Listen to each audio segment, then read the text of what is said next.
Hi hello ನಮಸ್ತೆ ವೀಕ್ಷಕರೇ, ನಾನಿವತ್ತು ಡಾಬಾ ಸ್ಟೈಲ್ ಬೆಂಡಿ ಮಸಾಲೆ ಈಸಿಯಾಗಿ ಮತ್ತು ಕ್ವಿಕ್ಕಾಗಿ ಡಾಬಾ ಸ್ಟೈಲ್ ಬೆಂಡಿ ಮಸಾಲೆ ಯಾವ ರೀತಿ ಮಾಡೋದು ಅಂತ ತಿಳಿಸ್ಕೊಡ್ತಾ ಇದ್ದೀನಿ.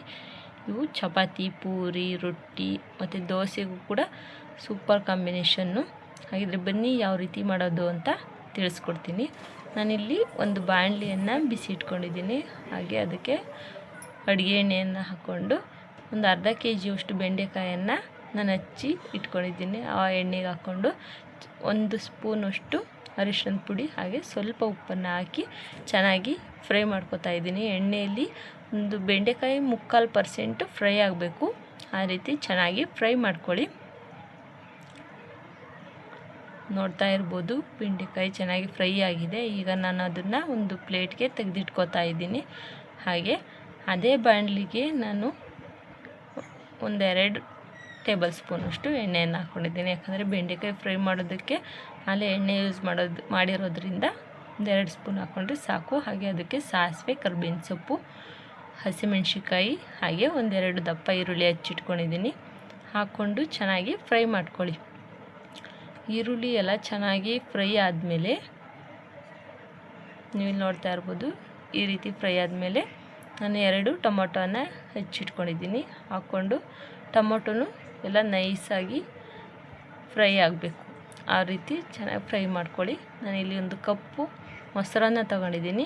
ಹಾಗೆ ಸ್ವಲ್ಪ ಗರಂ ಮಸಾಲೆ, ನಾನಿಲ್ಲಿ ಚಿಕನ್ ಮಸಾಲೆಯನ್ನು ಯೂಸ್ ಮಾಡಿದ್ದೀನಿ. ನೀವು ಮನೆಯಲ್ಲಿ ಧನಿಯಾ ಪುಡಿ ಮತ್ತು ಅಚ್ಚ ಪುಡಿನೂ ಯೂಸ್ ಮಾಡ್ಬೋದು. ಹಾಗೆ 1 ಟೇಬಲ್ ಸ್ಪೂನಷ್ಟು ಅಡುಗೆ ಅರಿಶಿನ ಹಾಕ್ಕೊಂಡು ಚೆನ್ನಾಗಿ ಮಿಕ್ಸ್ ಮಾಡ್ಕೊಳ್ಳಿ. ಹಾಗೆ ಕೊತ್ತಂಬರಿ ಸೊಪ್ಪು ಫ್ರೈ ಮಾಡ್ಕೊಳ್ಳಿ ಚೆನ್ನಾಗಿ. ನಾನಿಲ್ಲಿ ಮಸಾಲೆ ಎಲ್ಲ ಕ್ಲೀನಾಗಿ ಮಿಕ್ಸ್ ಆಗಲಿ ಎಂದು ಒಂದು ಅರ್ಧ ಕಪ್ಪಷ್ಟು ನೀರನ್ನು ಹಾಕ್ಕೊಂಡು ಮಿಕ್ಸ್ ಮಾಡ್ಕೊತಾ ಇದ್ದೀನಿ. ಯಾಕಂದರೆ ತಳ ಹಿಡಿಬಾರ್ದು ಅಂತ. ಮಸಾಲೆ ಹಾಗೆ ಫ್ರೈ ಮಾಡ್ಕೊತಾ ಇದ್ದರೆ ತಳ ಹಿಡಿಯೋ ಚಾನ್ಸಸ್ ಇರುತ್ತೆ. ಹಾಗಾಗಿ ನಾನೊಂದು ಅರ್ಧ ಕಪ್ಪಷ್ಟು ನೀರನ್ನು ಹಾಕ್ಕೊಂಡಿದ್ದೀನಿ. ಈಗ ಇದನ್ನು ಸ್ವಲ್ಪ ಹೊತ್ತು ಬೇಯಲಿಕ್ಕೆ ಬಿಡೋಣ. ನೀವು ನೋಡ್ತಾ ಇರ್ಬೋದು, ಮಸಾಲೆ ಎಲ್ಲ ಚೆನ್ನಾಗಿ ಮಿಕ್ಸ್ ಆಗಿದೆ. ಈಗ ಇದಕ್ಕೆ ನಾನು ಫ್ರೈ ಮಾಡಿ ಇಟ್ಕೊಂಡಿರ್ತಕ್ಕಂಥ ಬೆಂಡೆಕಾಯನ್ನು ಹಾಕೋತಾ ಇದ್ದೀನಿ.